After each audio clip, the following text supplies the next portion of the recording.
Well, good afternoon, ladies and gentlemen. Welcome back to Twisted Koi, live on a Sunday afternoon, chatting everything and everything, or anything and everything. We'll get it right to start with.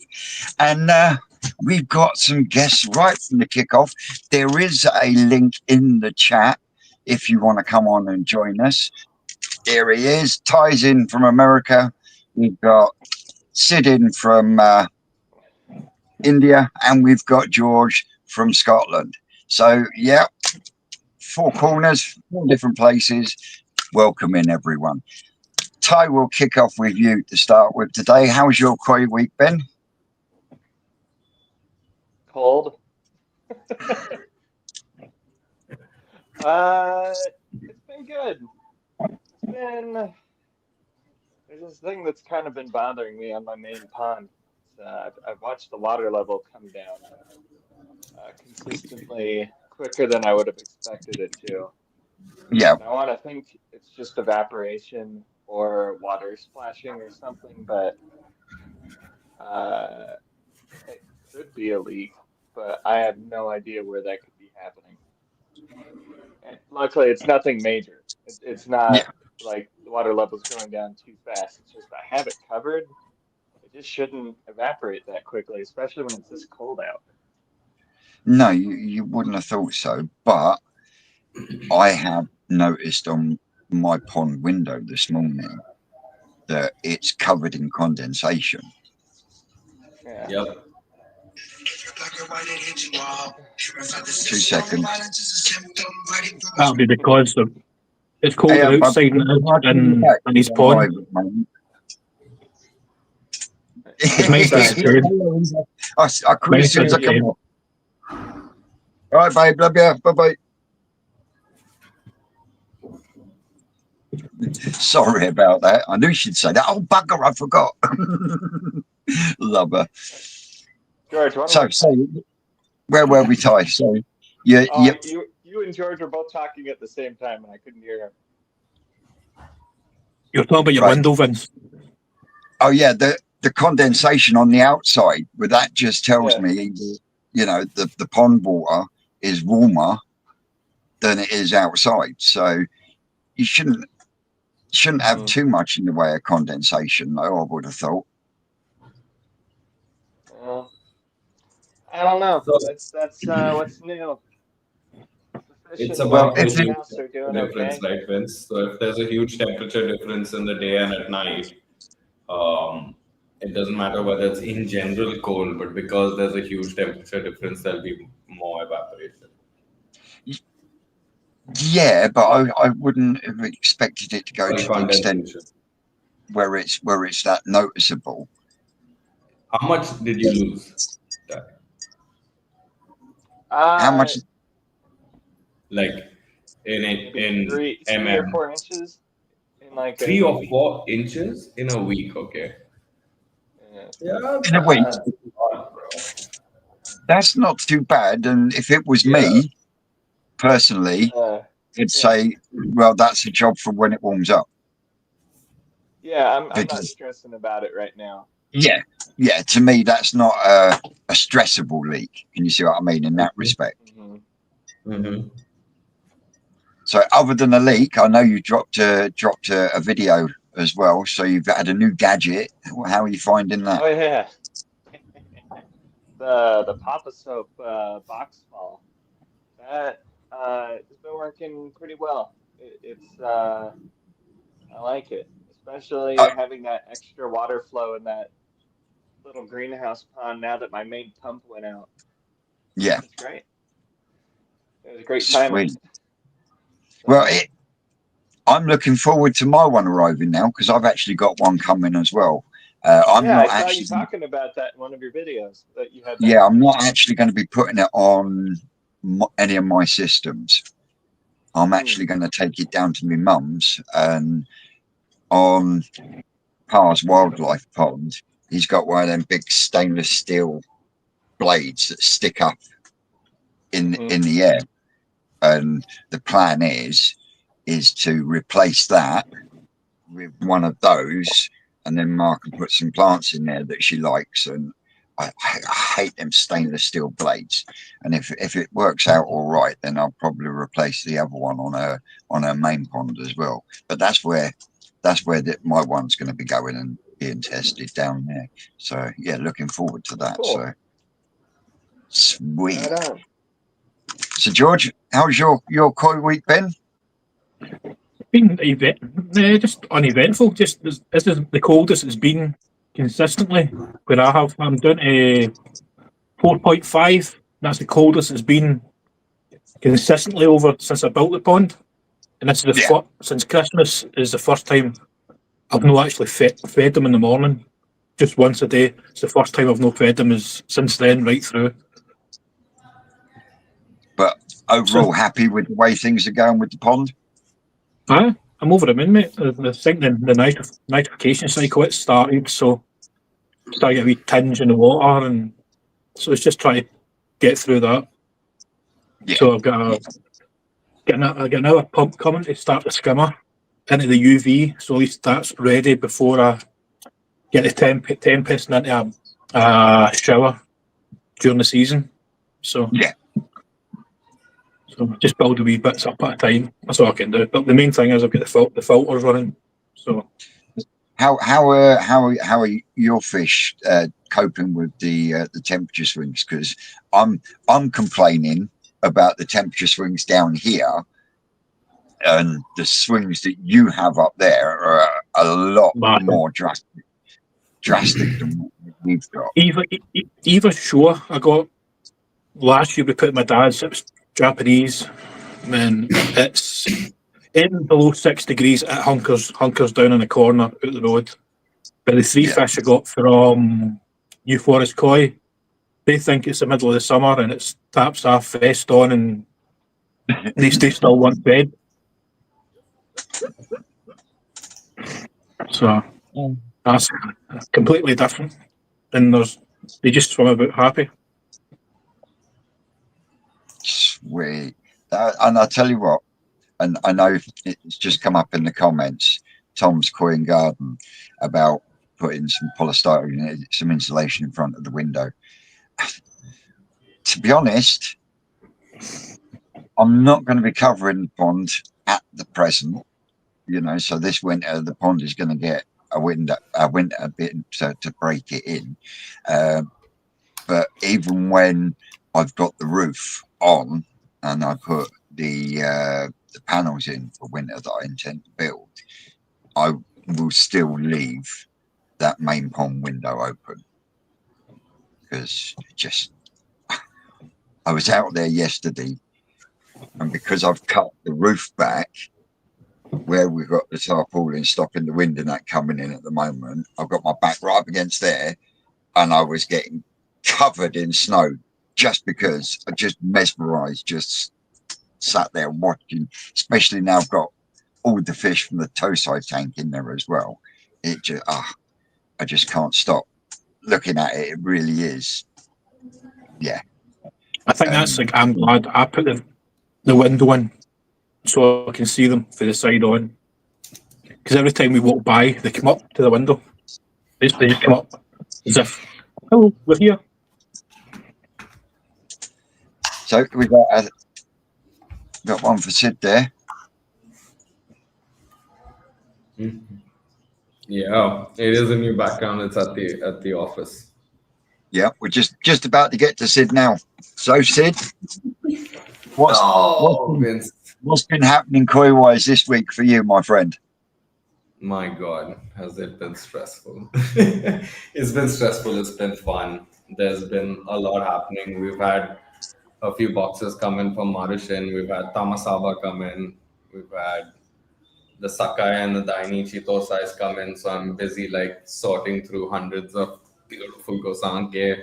I mean, there's a couple of so guys, but they've still got potential. Let's see how they grow, Mm-hmm. So it's been an exciting week where I don't have the same stresses as you, even though it's winter right now. Stresses. I mean, mate, we had about 3 hours of snow downpour, gave us about 4 inches, and then when I get up this morning, it's pissing down with rain and my pond's overflowing. I mean, so yeah, stresses isn't.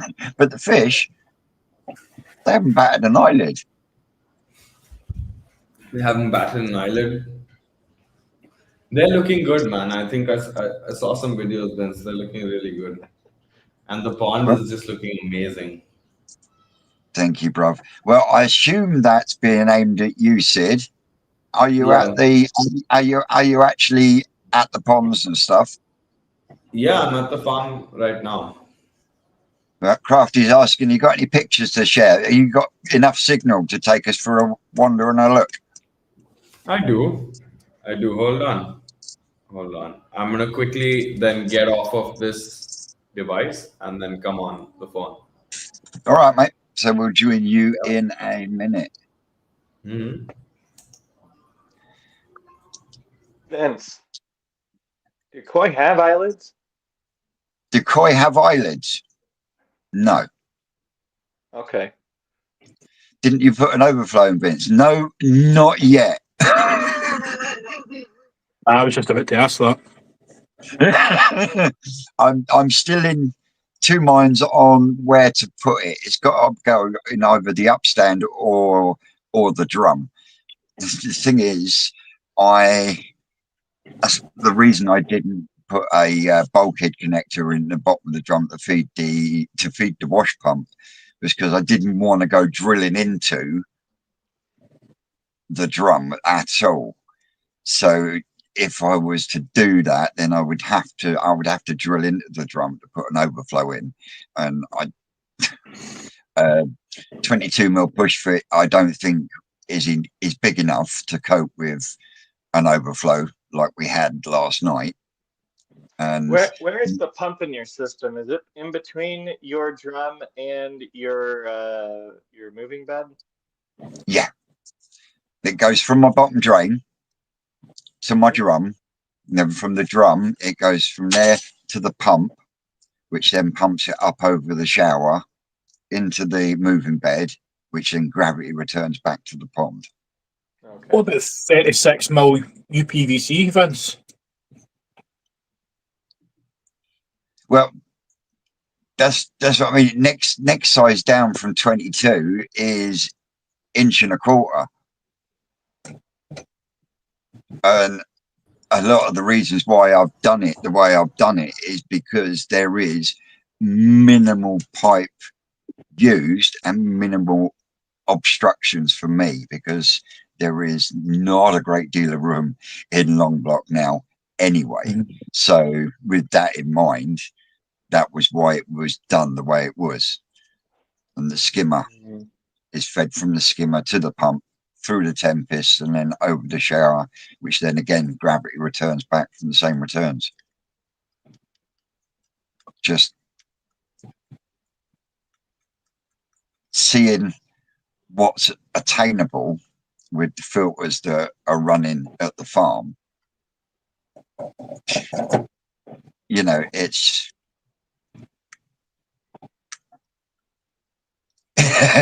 Tom saying it's tight block now, Vince. Honestly, mate, I did send little Nicky an invite if he's able to make it on, because he's actually been here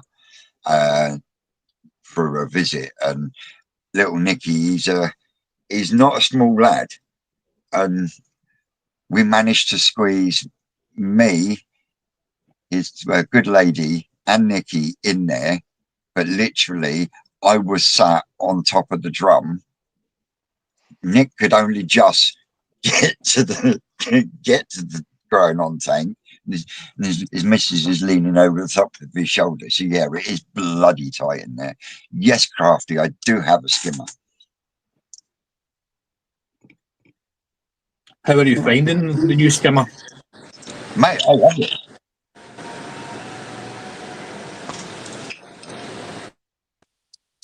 You got some light there, Sid?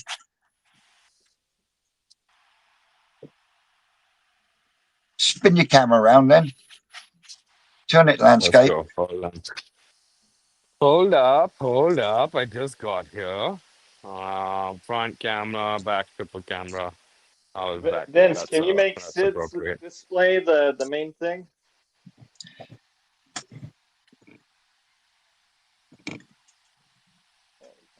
Oh, whoa, there we go. Oh, it's inverted, is it? Oh, very nice. Hold on, I'm gonna just try and get it to stop inverting. Did it That's stop? pretty cool. Yeah, there we go. Oh, there's my daily ride. I'll put some plants in. Nice. Put some put some plants in there as well, so I have somewhere to drain my stuff. We're gonna do like a sample landscape scene here with a tiny little pond and a little Yeah. waterfall with like artificial rocks and things like that. And then that area is just turned into storage and stuff. And then we got some tamasaba. These are the couple that I'm gonna keep. Um, they filthy up the water really quick, man. Even though there's some decent filters on here, I just put them out here so people can. I need to put some background on. The batteries and stuff are visible. This tank's a little low right now. But this is basically Jumbo Tosai and Nisai. But we'll go, Hmm. hold on. And then that guy's doing well. Uh, a little something here to explain what we do because not everybody gets it here, you know. More Some fish is swimming tamasaba, fish. soulfish, soulfish, the main tank. We got most of the big guys in it. Let's call them. Hold on. I'll see you again. Hi guys. Just for 20 minutes. And what's your ambient temperatures in there at the moment, Sid? Right now I'm sitting at maybe about 16, 15, 16. Hmm. It's still yeah, just keeping it. Oh, that's the Sakai and the Inuchi Posai tank. Little guys, tiny little guys.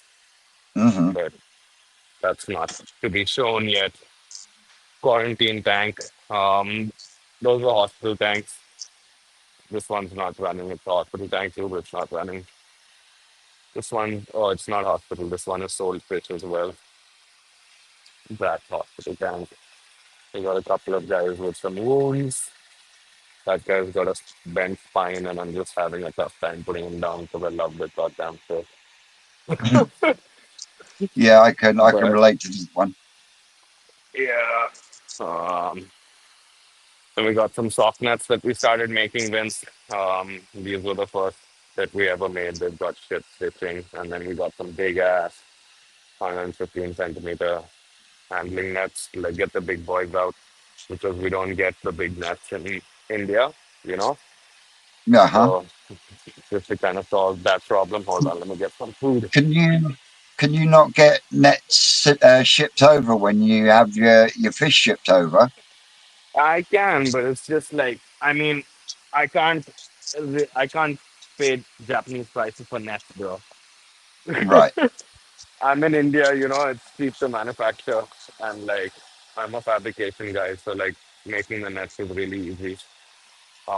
The tubs and stuff too. It's been a okay. So look at that. Crafty's asking how much are your tosai, Sid? My tosai started about like on average like 4 or 5 thousand rupees. So that's like what is that, friend? $50 pop. So You know. when you say $50, you're talking like dollars, aren't you? Yeah, roughly a little And less than So what is that, $50. like 40 quid in the UK? Yeah, yeah, 38, 40 pound now. yeah. So and this your most expensive tosai? my most expensive tosai is like there's 5 or 10 personal favorites that are in this tank here, and those are not for sale. But maybe I mean the best tosai is probably about 30,000 rupees. That's like 300, $300, $300, Right, so $350. it's about 250, £280. Not Yeah. bad. But those are for my best those, right? And there's very few of them, and I won't even sell them honestly. Like, there's not a lot of people that will get it at that size. Yeah. This is like the good budget tank. There's a lot of really nice fish in here for like some really good prices. Like the size is about like 33 to about 45 centimeters in here. Hmm. And we've got like Isa, there's Aoki, there's Mariju, there's Mariyama, there is um, a whole bunch, Marihiro, um, Omasako, and there's a whole bunch of stock in here that are awesome, and the prices just start at about 100 quid. So Crafty's saying, uh, Yeah, I've lost it. Excellent looking facility. He said, thank you. Hold on, let's give you a quick overview. So that used to be where the desk was, right, Vince? "Yep, Well, not anymore. There's that. Yeah, I mean, it was pointless having my office desk in the farm, man. It was impossible to stay cool in here. And then that's all pretty much stayed the same. There's been a lot of plants and stuff. I've got these moss sticks and driftwoods and things like that. I'm gonna like start cladding the entire facility to like start making the place stop looking like such a metal shed. you know. yeah, I'm gonna put in misting machines and drip irrigation and like start cladding it with like orchids and bromeliads and air plants and things. yeah." You got Busy So Bee here says, "Can see you've incorporated some learning from your Japan trips." have I? I mean, on the fish, It, obviously, you know, and it, on the and I can see what she's saying in the way that you've got the place laid out and set up.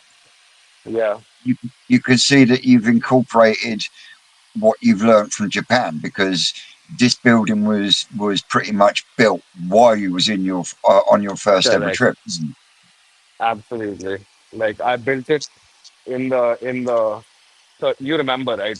In like the 22 days or something between which I Yep. had come back from Japan and my fifth import was to come, was to arrive. So it was made pretty damn quick. There's a couple of mistakes here and there. I would have put in a lot more piping if I would have known what I was going to be doing, Yeah, yeah. a little But better.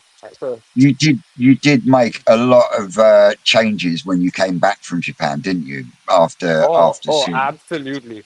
Dude, the entire place was supposed to be these things, the biofloc. Yeah, Yeah, the entire place was supposed to be a concrete shed with like 20 of these, you know what I mean? About 15 of these or 10 of these in this size and then a few in those size and things like that. But this is like, I would have never been able to keep the big fish that I want to bring in and the beautiful fish that I'm bringing in right now in that thing, right? yeah. There's an amazing, I've, so that's the lot that just came from Mauritian and they've completed a few days and there's been a couple of our local stock. I mean, our previous stocks that have gone in to make them stronger. But dude, you need to see some of the two of these shows, man. They're insane. Vince. Hold on. Draft is asking, do you employ Look at that. anyone? Look at that one. Yes, I do. My team is a total of 9 of us. Not just, but it's not just about the fish and the farm. We do a lot of projects and stuff.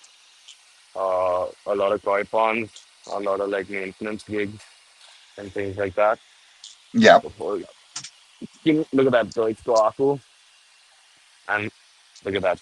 So that is basically one of Maruchan's categories in that size. And like it's an absolute banger, bro. Wow. Right? Busy says, what a difference a year makes. It's only been 8 months, Vince. 8 months. It's only And been Craft, 7 or 8 months since we started. Crafty's asking, do you follow a quarantine procedure? Do I follow? Absolutely, I do. Absolutely, I do. So I do 14 days before the fish that comes in leaves the tank. Yeah. And depending on what the weather is, like right now it's cold, so I don't need to heat it up. I can't really heat it up. Otherwise, normally what I do is when it's summer and my lot comes up, the tanks are at the top brims, and then the fish are put in. And then over 14 days, I'll drop the Thanks, Rob. level. Yep, Pardon? I drop the that's right. level, and it's baking in the sun, right? So once I drop the level, it starts getting warmer and warmer and warmer and warmer, and then the fish that came from Niigata that's used to freezing temperatures is like totally chill with Indian weather. You know, Hmm. it gives it that time, but the salt at 0.3, 0.03, that's 3 kilograms per 1,000 liters. Yep, There's acroflavin, and those fish won't leave this pond for 14 days. But I put a few fish in, after a few yep, days, after 5 or 6 days, just to see if there's anything going on and like try and give them my the immunity that my stocks have here. Because like I can't have the privilege of like having a tank full of Maruchan and a tank full of Dainichi and like clients having problems when they buy and mix. yep. So So you mix them so that they can integrate in your system's water and atmosphere. That's the yes, right word. sir. Yes, Got sir. The entire place is covered with CCTV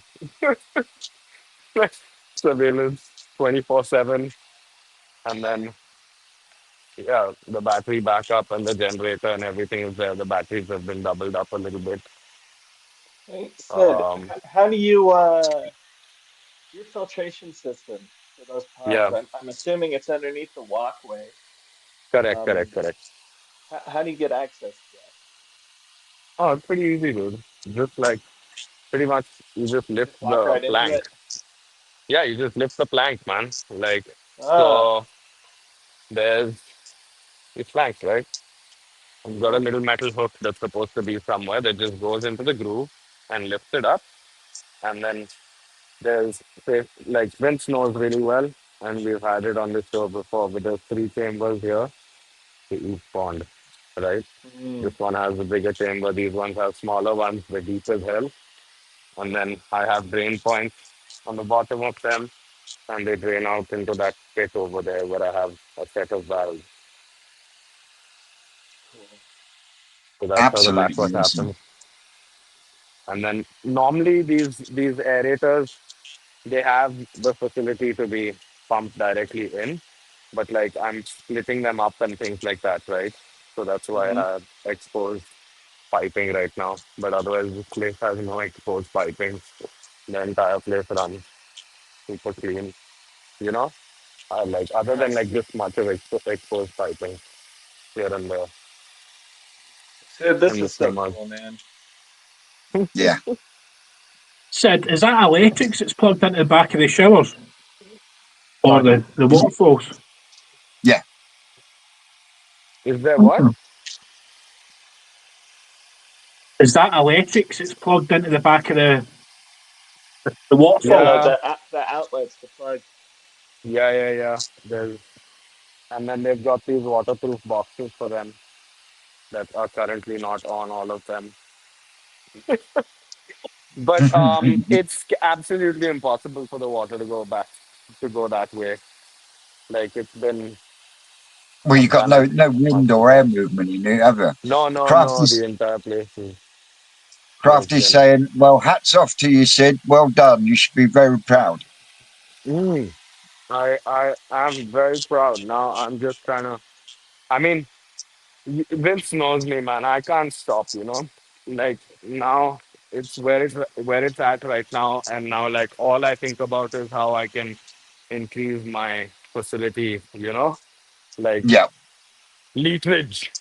Okay, how do we get to 100,000 a million liters facility and things like that. So that's pretty much what's on my mind now. And That's it.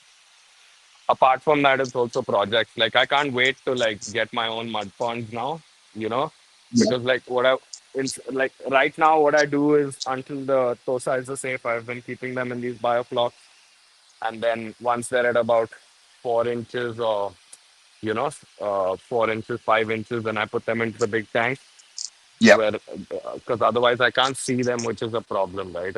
At this size. So once they go in there, then they come out 3 months later, like twice the size.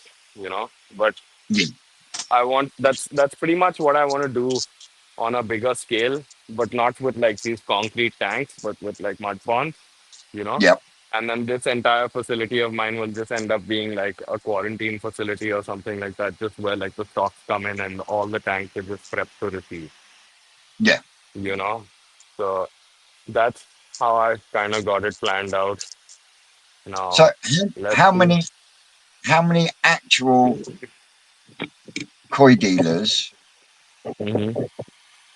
is there in India? And I know India is a big place. Yeah. So there's big ones. There's like two or three. There's three. Yeah, including me. Um, and one of them isn't exactly a dealer. They're more of like a farmer. You know. Right, yeah. Um, so it's primarily, and then there's a lot of hobby shops, right?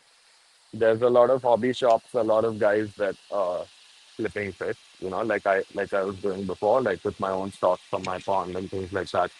But Yeah. there's no real like there's no there's not a shit ton of competition. There's not like in fact the involvement like us starting has made things like really competitive here. Otherwise before Ochiba existed, pricing was something else for and you were never really sure of what you're getting. Hmm. And like I do things a little bit like so in India nobody wants to know where nobody wants to tell you where they got their shit when they're selling it, you know. It intimidates them. But like I pretty much show it from the start, right? From the procurement to the end to like receiving them here and grooming them here and the entire story as far as I can, right? So So up it up doesn't until really the get point where you actually started in your koi journey, then. So what you're saying is the people that did keep and sell koi were very guarded yeah, and wouldn't talk about it. Is that what you're trying to get at? 100%, 100%. All the old school koi guys, like all the older people that have kept koi for a long time in the country, and all, not a lot of them are my clients or my customers, right? It's mostly new people coming in and that are excited about like learning, learning and experiencing it and things like that. And that's kind of like the market that I cater to because like for me, like I've always tried. There's a reason that there's a tank filled with Saka and Dainichi Tosai with the smallest size, right? Like, It's it's basically so that like every hobbyist can at least have a sexy bloodline budget Gosanke, you Yeah, know, Yeah. and something that I that's can say like something about that's always Dainichi. pissed me off. Yeah, no, something that's always pissed me off. Like when I was a hobbyist, like it was always like, oh, okay, why the fuck can't I mean, why the beef kebab can't we get them at smaller sizes and things like that? Like, and a lot of the times the dealers are not like motivated to do it, you know, Yeah, because it's dangerous for business. But like selling them out that small and that cheap, right? right. Yeah. But But that's pretty much why I've done it, because like I want that to be the case. So because of that, like I'm selling little tosais, right? And like the older koi keepers and things like that, they're not going to buy those for the most part. They want Right. like finished fish and things like that, right? And so my market is very different from the people that were already here in this industry. You know what I mean? My clientele is proven to be very different. Right. Um, there's a lot of new people coming in, and that's kind of what I'm working on. So, like, I'm trying to make it more accessible, more affordable, more approachable. You know, Yeah. like I that's pretty much why I pitch to people, right, Vince? Instead of like going for like product filters, you just do a concrete sump, and then the damn thing lives as long as the damn pond in your house. Yeah. You know, I mean, because otherwise, like your first filter unit that you purchase as a product is always a piece of shit in 2 or 3 years. You know, and you just end up like stacking them on and like needing spares and this and that and this and that. And in India, it's very different, Vince, because like where you guys are from, it's a developed industry. There's a lot of competitors with a lot of companies selling a lot of products, right? Um, that's not the case here. Like if I had to buy a Nexus, I've told you, right? It's like 4,000, like $4,000, which is absurd. That's like the annual income of an average Indian, more than the annual income of an average Indian. So like that's not gonna work. But whereas you could pay someone $4,000 to come and build an entire concrete pond with the concrete sumps and K1 and basic foam and put a pump in, and you're good to go Yeah. for a long, long time. You know. So it's not a popular opinion. You know, it's not a popular opinion, but like my entire opinion is like this because like I think that like you just if the people coming into the hobby just and have a good time instead of like getting ripped off on like products and fit and like projects and this and that and this and that, and they just have a quick easy couple of years where they enjoy the pond and they enjoy the koi and it was all straightforward and simple, and maybe they don't have a 99% clarity but they're happy with 87, you know, then That's the end product, and that's the main thing is the exactly. enjoyment of the hobby. 2 seconds, though, Sid. Exactly. I've got a couple of questions. Mhm. Steelman David said, Vince, on your skimmer that goes into the long block, can't you tag into that to make an overflow? I can't because it comes through the wall 4 inch and then goes straight from 4 inch down to inch and a half, which then goes straight to my pump, which then chucks it up through to Tempest and then back over the shower. The space is And then just the too tight. next question was from Ashton Bainham. Hi Vince, have you got enough aeration in your pond? Doesn't seem as bubbly as it should. Well, one thing, I'm not a fan of aerated bottom drains. Never Also, have Vince been. is not a very bubbly guy.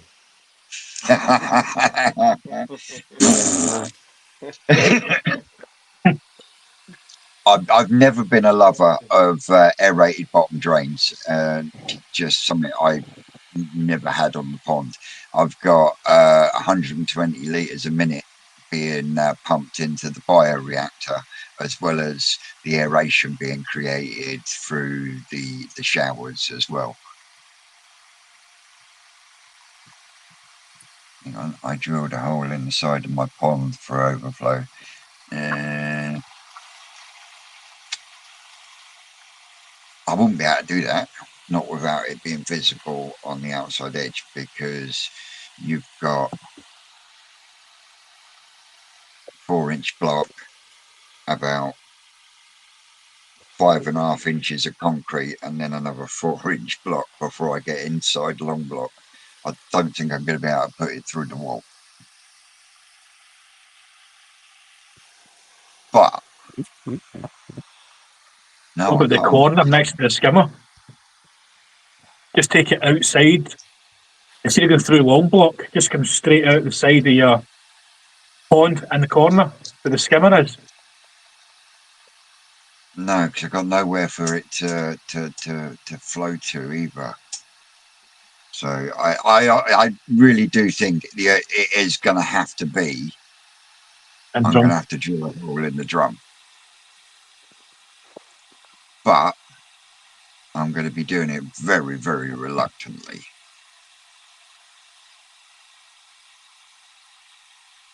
Ashton saying, "Are you competing in the National Quiz Show this year, Vince?"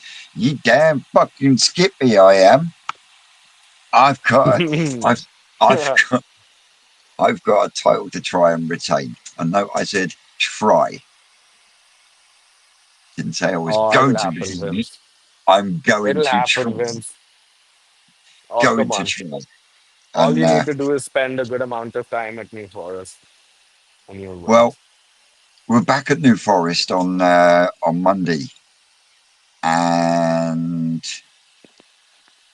drill a hole in the glass. Fuck that! No way.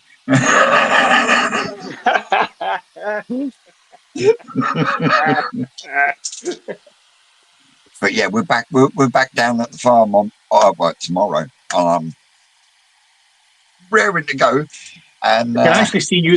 You can actually see you at the forest tomorrow, going dibs, dibs, dibs, dibs. Oh, dibs. well, there is already 2 that I have partially gone. I want that one, and I want that one, and I want that one for the national. And Is he giving you that though, Deutsch Vero yet? say again. Is he giving you the Deutsch Vero yet? That's one of the ones I'm after. Oh, that Deutsch Euro is fucking gorgeous. It really is. If I can get it on camera tomorrow, I'll try. But yeah, ooh, nice Ginry and Mats Kawabaki there.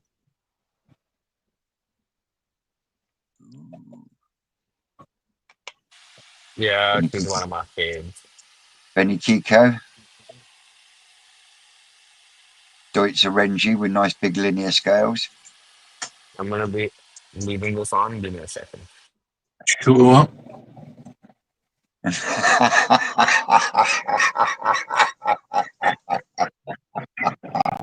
Oh, that too.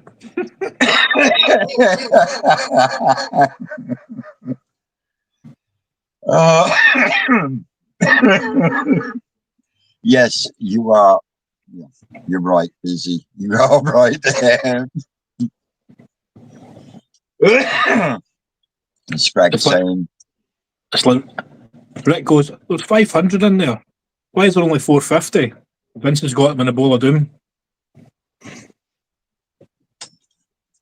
Scrag saying, one big mistake I made was not having an overflow. It was an afterthought learnt by others' mistakes before it's too late. Mate,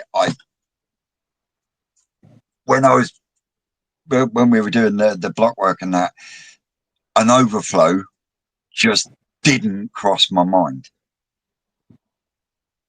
Didn't cross my mind at all.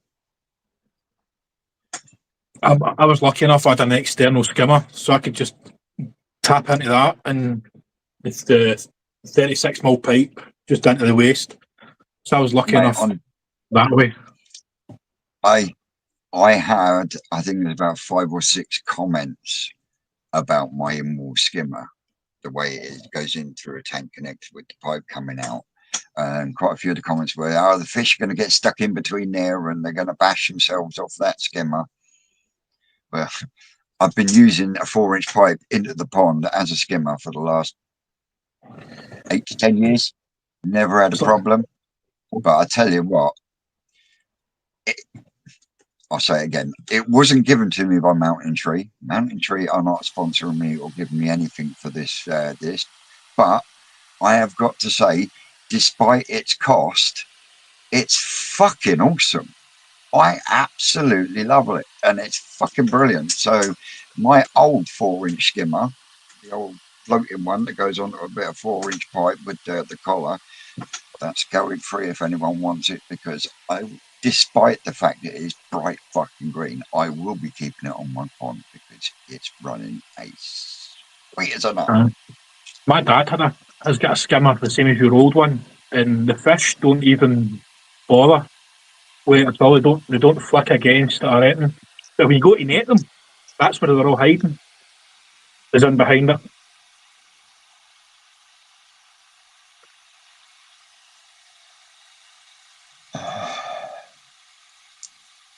Yes, I will, but I'm not sure whether it'll be a Tancho Kahaku or a Tancho Shower that I've seen at New Forest. But yeah, I will definitely be You know, having mind you, a, you've seen both at New Forest, have you not? Dibs yeah, and but dibs. the Tancho is a definite, because as Ashton said there, right, it does Aye. not seem right without having a Tancho in the pond, because that was past fish. And I know I've got the fat Ajiba to come up, but it's not the same. So yeah, I will be, if I don't get the Tancho show from the forest, I will be getting a really nice Tancho Kahaku, even if I have to save for it. And yeah, that will be a one that will never come out of the pond. I think there's a lot of varieties that need to be in a pond, and I think a tancho is one of them. Whether if it's a showa, tancho kahaku, or a tancho sankey. You know what I mean? It's one of the, every pond needs to have one. That's just my opinion.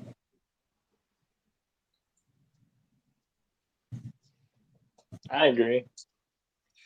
Overflows in the drum waste tray.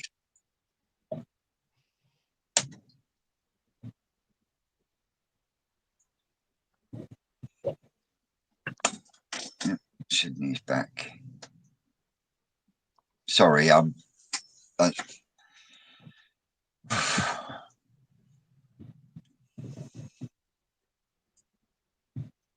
I'm just looking through the comments a second. I haven't actually looked at the red label drums, Ollie, to be totally honest. Steelman Dave, Vince, on the 2 returns to the pond, you could put a T-piece on, and at the end of it, so you can turn it on when it gets too high. Check, check. Can you hear me, Vince? Yep. Welcome back, mate. Vince, on the 2 returns to the pond, you could put the T-piece on. At the end of it, have a that you can turn on. No, I'm confused with that one, Dave.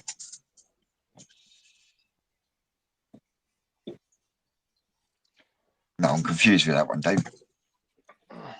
But I would people like. keep bringing up putting the overflow on your drum, Vince. Yeah. So I'm not sure how many people have tried doing that. I Mm. see a lot of issues with trying to put an overflow on the drum because of the amount of water that's getting pulled through the drum. The water level inside the drum is always going to be lower than the water level inside of the pond. So I think a lot of things would have to happen for, by the time the pond is at a high enough level that it's going to start overflowing from the drum, you might already be spilling out of your Too late. Yeah. Tom saying I put the overflow in the 4-inch up pipe that's feeding the drum. Yes, but at the same time, that's where my top up's going.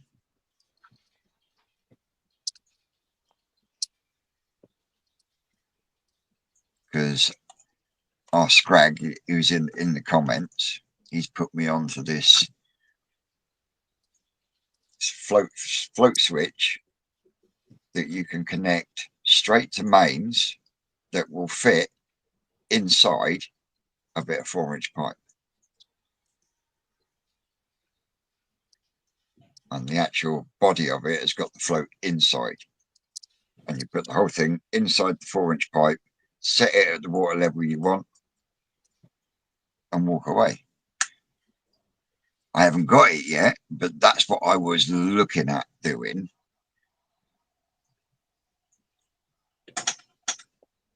Just I put mean, them you have on a in. variable speed pump, don't you, Vince? So again, Your pump, it's a variable speed.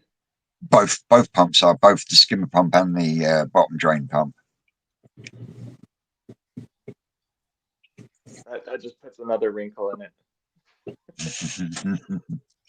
I mean, at the moment, The water level inside of your drum and other places changing depending on how much flow rate you're pushing through there.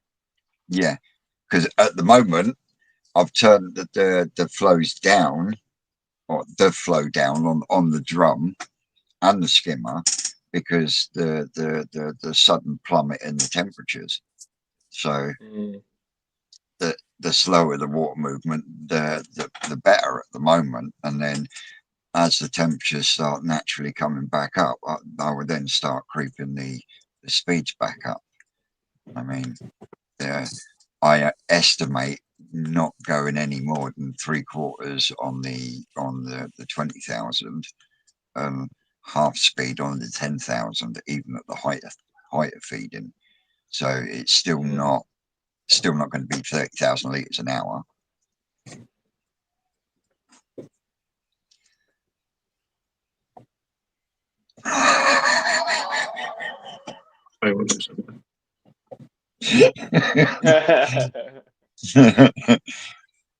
Andrew,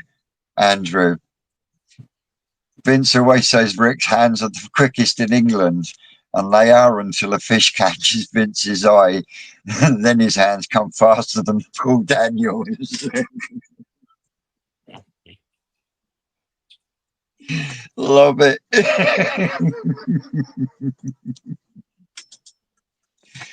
Oh, I tell you, I got so much love for that man.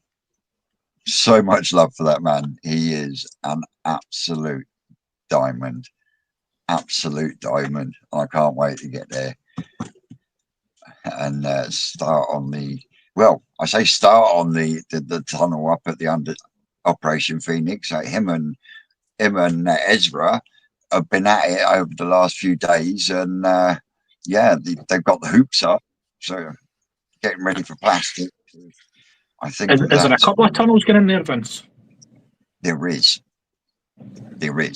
but the polytunnels are going over existing ponds on that side, but on the 4 ponds that we've just cleared, the one on the end that way, the one where that was full of the willow tree, but that's having another polytunnel put in there for Rick's playing fish. So you'll probably find that's where all his fish that he buys from Japan trip will go, because he can then put a heat pump on it and everything else.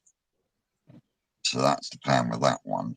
And then the 3 ponds next to it, I think the plan is for them is to literally pick out some really good quality koi, put them in there for a year or 2 and just let them progress naturally and see how they look in comparison to fish of the same age that have been pushed on the farm.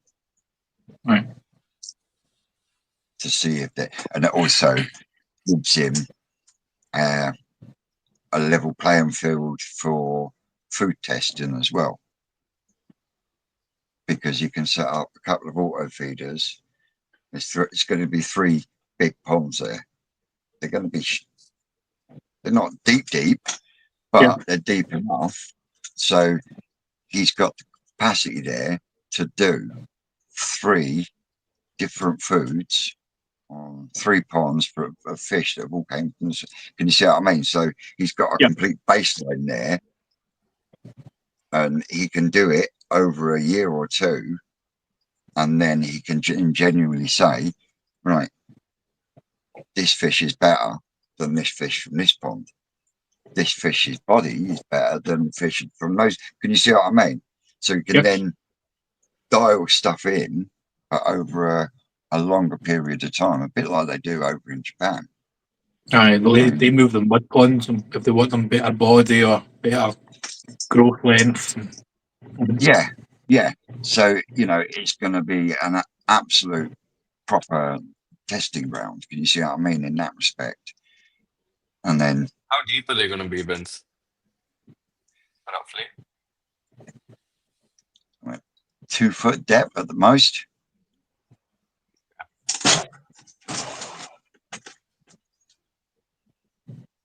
Probably nearer 3, maybe.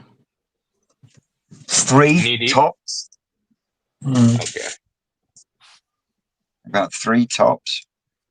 So they're not going to be, and they were never really overly deep. I mean,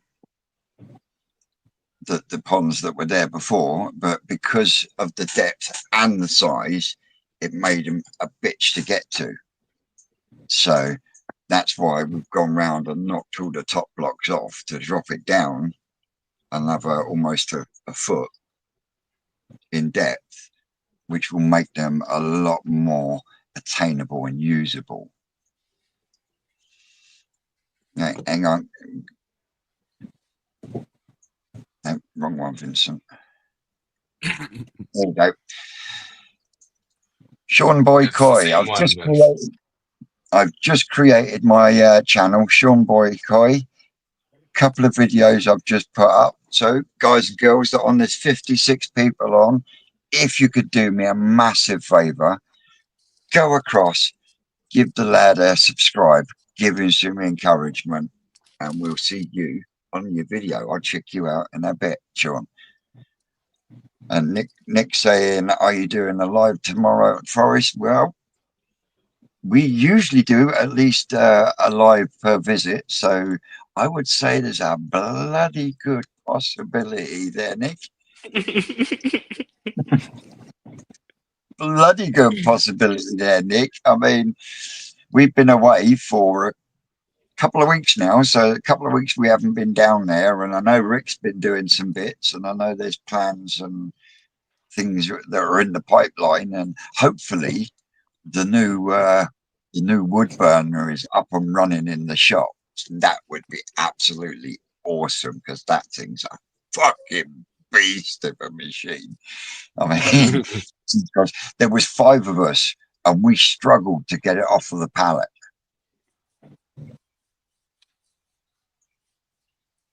It fucking humongous. So when are So, you yeah, auctioning off all the Twisted Rocket Boy pond fish? that we didn't say that they were all going to be auctioned. Didn't say they were all going to be Apart from all the ones you keep. when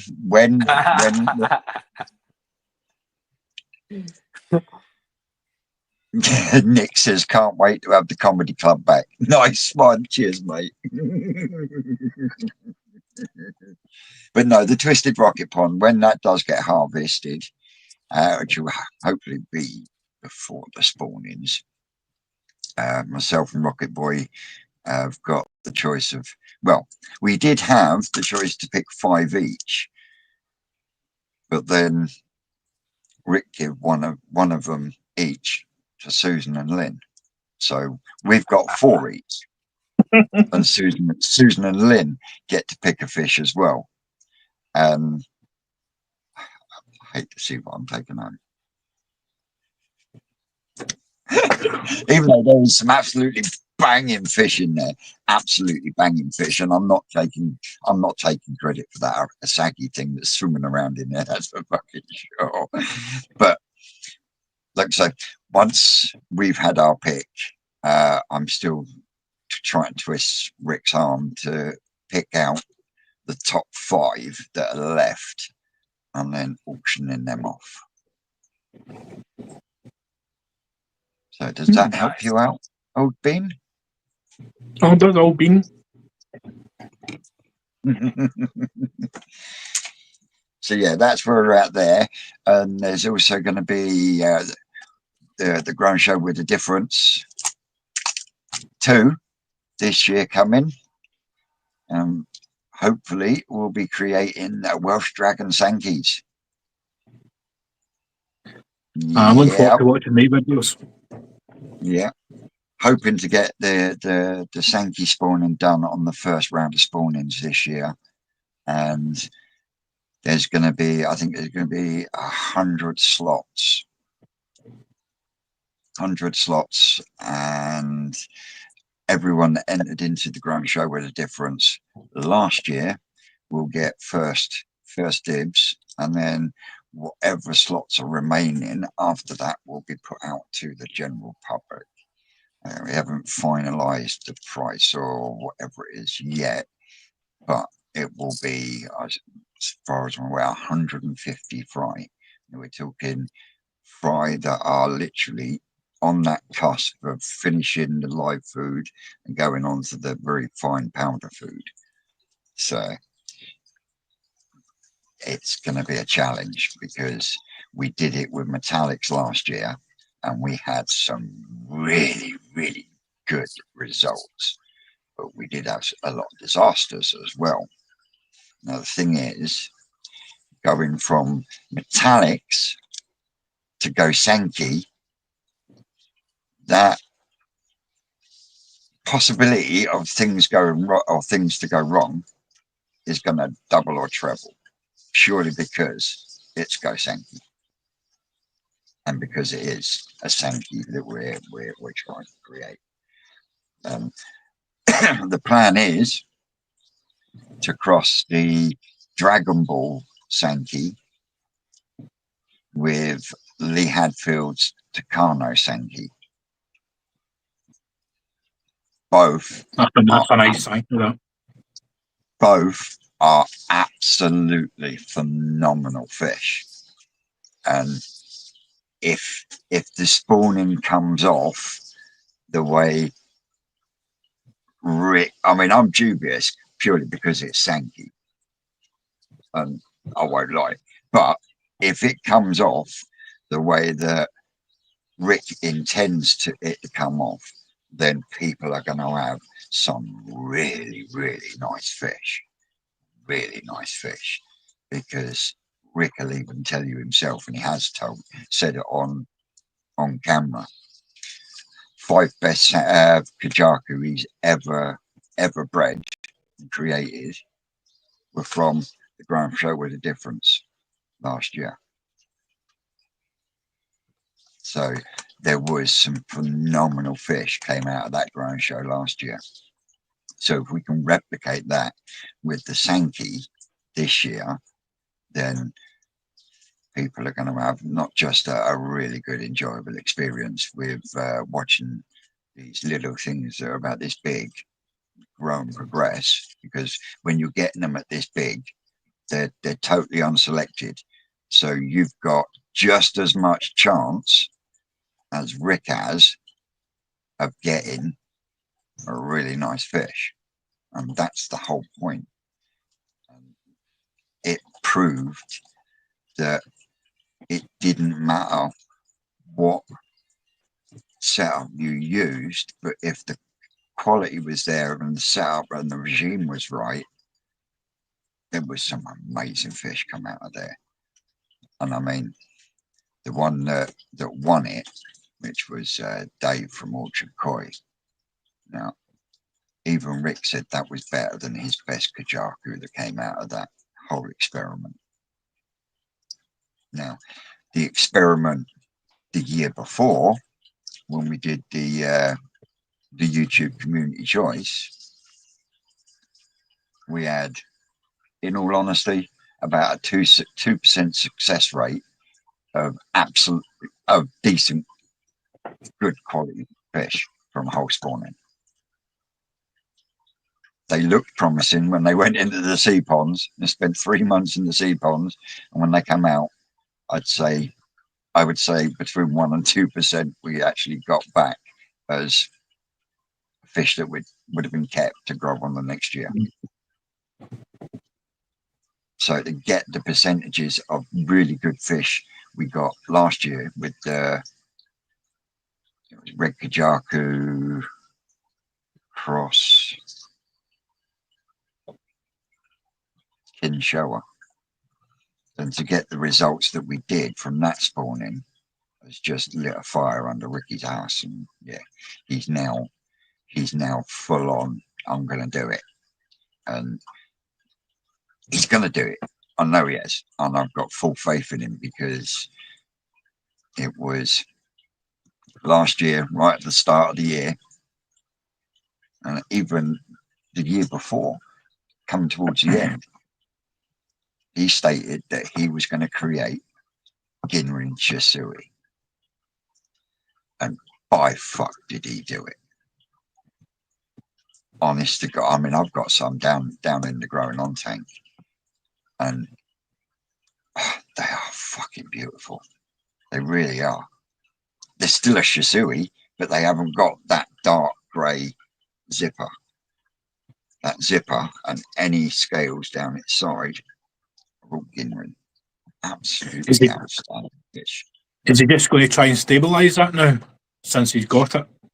Yeah.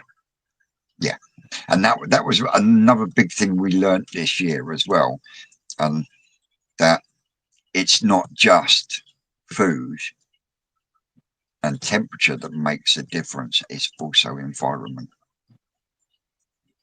And we noticed that this year with the Deutsch fish, especially on the spawnings, where Rick done the spawnings to try and create that Aragoki style on different fish. He done it, but halfway through the hatchery season, ended up with a supply problem for brine shrimp, so had to split his fry stocks just so that he could stop them from polluting the water that much that they just didn't last. Now, half of them went out in the ponds that had live food in there, so it had all your rotifers and your daphnia and all that sort of thing in there. But even though that was in there, there was a temperature drop. And with that temperature drop, it stopped the progression slightly, and it also changed the way they developed. Now, when it came to harvesting, all the fish that were out to the mud ponds all come back pretty much like leathers, like leather carp. Yeah, all the ones that were taken on to the point they were supposed to be in the polytunnel before they go out, you had 75% Aragoki. Both batches from the very same spawning from the same pond, literally just split in half, you know, as a backup, because if we lose these because you can't feed them, at least we've got some out there. It's common sense, but yeah, the difference in them was night and day. So it's not just temperature and food. Environment plays a massive part in the development as well. Yeah, I'm just looking forward to see what he does with the 2 golden corns he got off a crafty in one of your other videos I was saying to you during the week. I'm just looking Do you know what? see what he did with them. I'm gutted that we've got so many good Asagi this year, because Rick's got a Asagi off a crafty, and it is fucking amazing. It really is. And I wanted to see that one spawned, and yeah, won't be happening this year because at the moment we're drowning in Shisui and Asagi, because the quality on the Asagi this year has just been, or last year should I say, has just been absolutely outstanding. So yeah, we got there's plenty of Asagi on the farm already, so I won't be seeing that one spawned this year. But I just like the Ginrin with the yellow and the white on that corn. I just like. Vince, how Then long? you had the orange one next to it. Vince, how long ago were they spawned, and what size were they? 2 how inch long Eagle ago McChadder. which ones?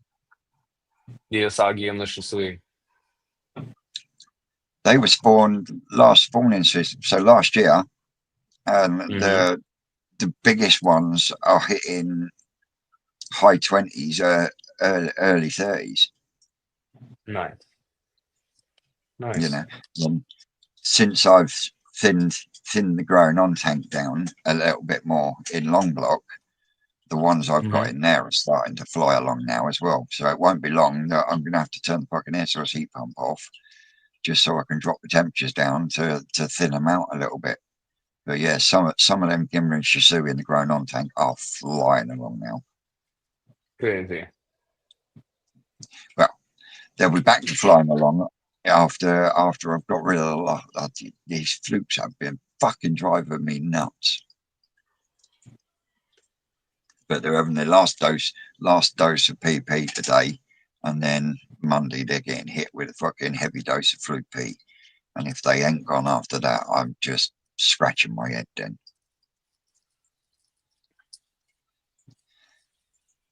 You're welcome, Sean Boy Coy. Anyway, guys and girls, I am hoping that the rain has stopped so I can get outside and strip this goddamn shower down, because that can go to the forest with me tomorrow because Rick wants that. Then I can start ripping this IBC tank down. And then it'll all begin again. But yeah, I'll get it built first, and then I'll decide on whether I attempt to fiberglass it. Just get a cheap liner and check it. But yeah, it's another project that I've started while I'm trying to finish another. But that being said, got the tiles for the top now as well. So I've got the tiles for the top, I've got the tiles for the sides. Might even tile the backdrop, long block and the back wall as well. But that's a might. And then he's off again, look, fucking hell. He's in and out more times than fucking Zebedee, look. Boing. But yeah, I'm going to use up some of the wood that I've used to tear down the porch so I can start getting the framework in, wood framework in for the roof. Once I've got the roof in, then I'll go from there. Because at least then I can still brickwork to a bit. To a degree. All I've got to do is drop a fucking tarpaulin down the front end and away I go.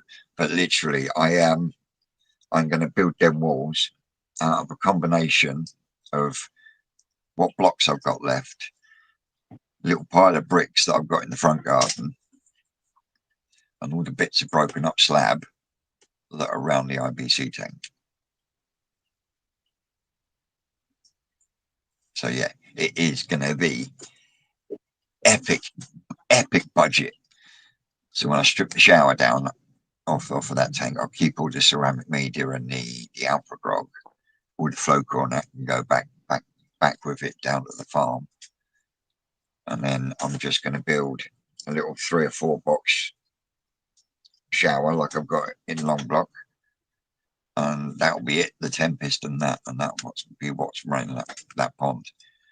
But I will introduce plants into that system as well, just like I've got on the Tosai tank.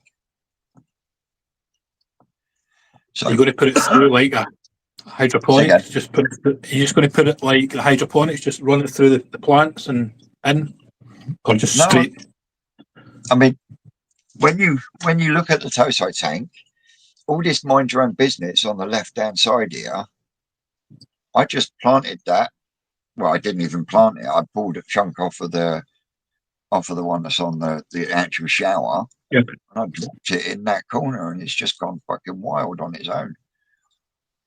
And that's my thinking. If I can interlink right the way across, I can then get that to.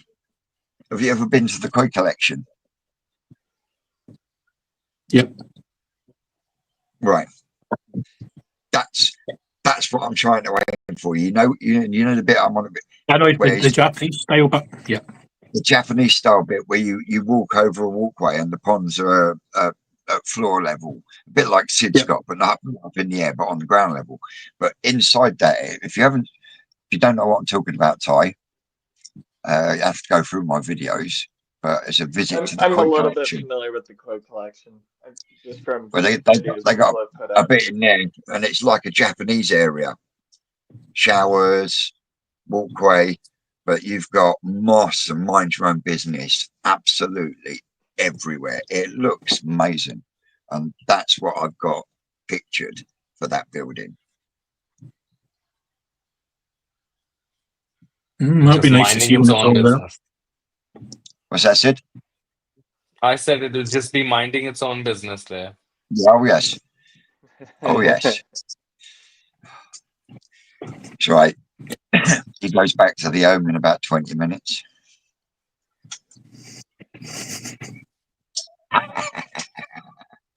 Anyway, guys and girls, I would like to say a big thank you to everyone that's joined along. Don't forget to smash the like button on the way out. Subscribe if you're not. George Murdoch, there you go. What's his actual channel name now, George? Is it still... The still guys are still do the fishing and the koi, so still George Murdoch at fishing and loam and koi. So it's all you'll find. You just put my name in and it'll come up. George, but that's a fucking great mouthful. Can you not show It is what it is. God, mate. Anyway, guys, he has actually got a channel. Go give him a subscribe. Tell him I sent you. It will tickle him pink. As will that one over there in this corner, my man Ty from the Koi Bit. He's going to be having a new video coming out soon, and we'll give you a hint on my video tomorrow. So if you want to know why I react like I do on tomorrow's video, you will have to wait till Ty drops his video and see why. Anyway, Ty from the Koi Bit, go over, give him a subscribe. My man Sid from India, a Chiba Koi, give him a subscribe as well. I've been Twisted Koi. You lot out there, you know you're great, and we will see you again tomorrow at the farm. Laters, guys. Have a good afternoon. Hey guys. Bye. Bye bye.